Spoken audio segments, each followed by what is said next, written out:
নমস্কার বন্ধুরা, আমি আলপনা সিম্পলের টেস্টিতে আপনাদের সবাইকে স্বাগত।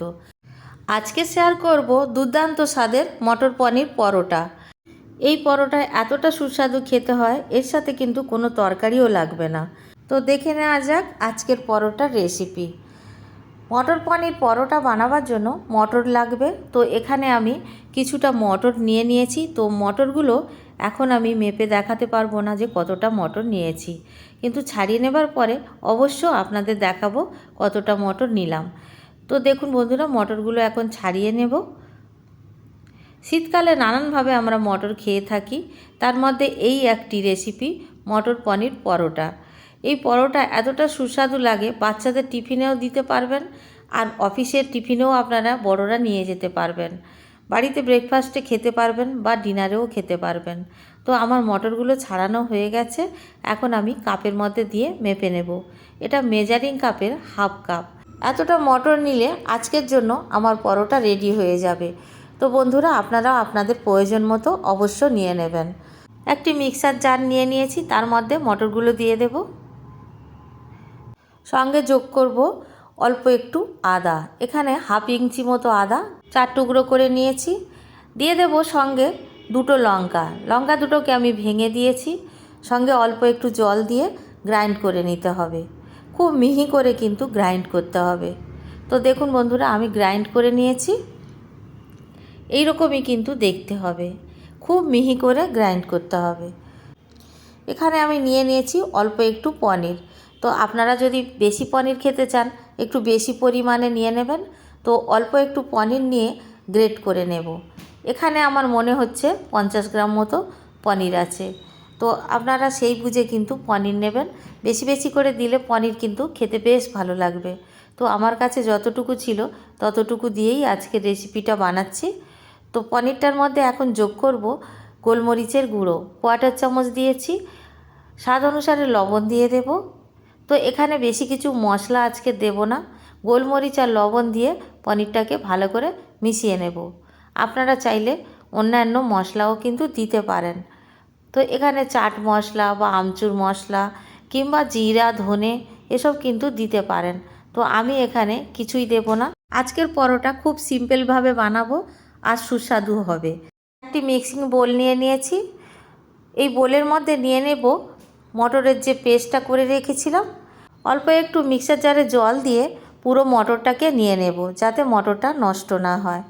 তো দেখুন বন্ধুরা, এখন পেস্টটা নিয়ে নেবার পরে সঙ্গে যোগ করব আটা হাফ কাপ, ময়দা হাফ কাপ। আপনারা চাইলে শুধু ময়দা বা শুধু আটা দিয়েও কিন্তু এই পরোটা বানাতে পারেন। তো আমি এখানে আটা ময়দা মিশিয়ে বানাচ্ছি। স্বাদ অনুসারে লবণ দিয়ে দেব। জিরার গুঁড়ো দেব 1/4 চামচ, ধনের গুঁড়ো দিয়ে দেব 1/4 চামচ, হলুদ গুঁড়ো দিয়ে দেব 1/4 চামচ। সব কিছু খুব ভালো করে মিশিয়ে নিতে হবে।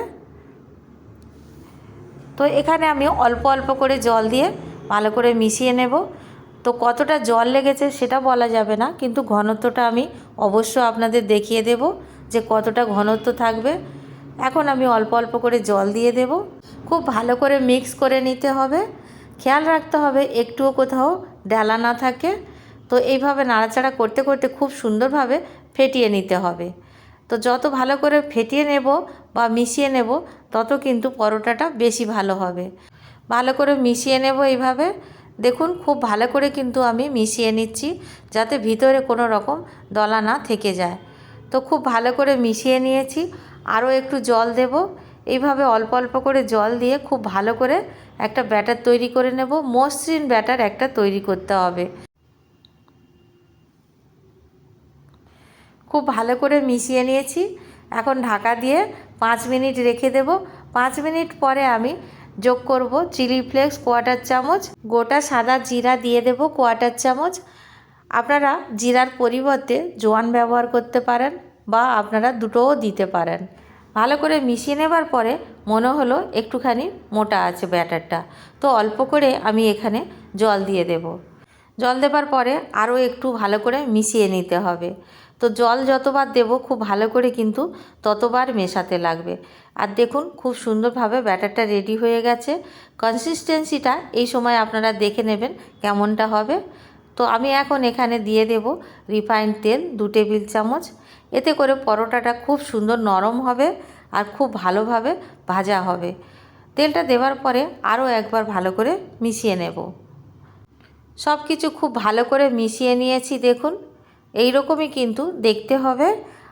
হাতার ব্যাক সাইড দিয়ে আমি আপনাদের দেখিয়ে দেব যে কেমন দেখতে হবে।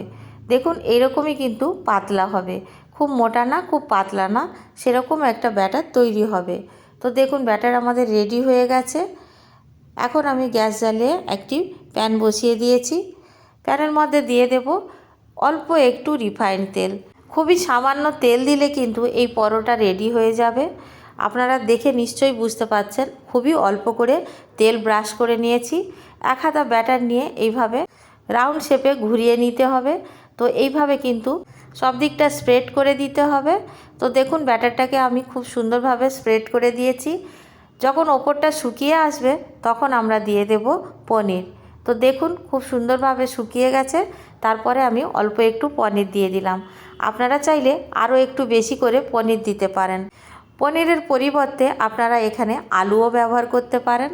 তো যেটা আপনাদের পছন্দ হবে সেটা করবেন। তবে এটা তো নিরামিষভাবেই বানানো হচ্ছে, সবাই কিন্তু খেতে পারবেন।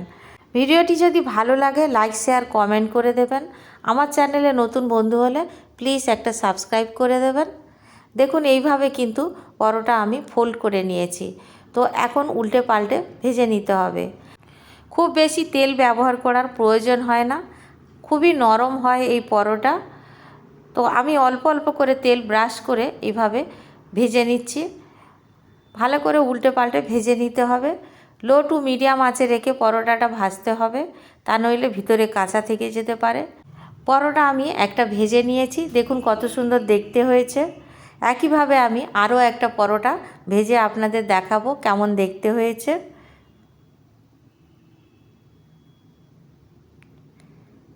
একইভাবে রাউন্ড শেপে এইভাবে ঘুরিয়ে নিতে হবে। এই পর্যায়ে গ্যাসের ফ্লেম একেবারে লোতে রাখতে হবে। তো দেখুন বন্ধুরা, আমি সেকেন্ডটাও এইভাবে গোল গোল রাউন্ড দিয়ে সেঁকে নেব। ওপরটা যখন শুকিয়ে যাবে তখন দিয়ে দেব পনির। তো দেখুন ওপরটা শুকিয়ে গেছে, এখন পনির কিছুটা দিয়ে দেব। একইভাবে ফোল্ড করে নেব বা ভাঁজ করে নেব। খেতে দুর্দান্ত লাগে বন্ধুরা, একবার বাড়িতে বানিয়ে আমার মতো করে দেখবেন, দারুণ লাগে খেতে। সেকেন্ড পরোটাও বানানো হয়ে গেছে। এখন আমি এই একইভাবে সব পরোটাগুলো বানিয়ে নেব। তো এখানে আমি তেল দিয়ে ভাজছি, আপনারা বাটার বা ঘি দিয়েও বানাতে পারেন, খুবই সুস্বাদু হয়। একইভাবে আমি উল্টে পাল্টে ভেজে নেব। সবগুলো পরোটা আমার ভাজা হয়ে গেছে। এখানে যে পরিমাণে আমি উপকরণ নিয়েছিলাম আটা ময়দা মিলিয়ে 1 কাপ হবে, তো এখানে কিন্তু 7টা হয়েছে। পরোটাগুলো কতটা নরম হয়েছে একবার দেখে নিন, খুবই নরম হয়। আর একটা কেটে আমি আপনাদের দেখাচ্ছি, দেখুন ভিতরটা এরকমই দেখতে হবে। একটা পরোটা আমি কেটে দেখাচ্ছি।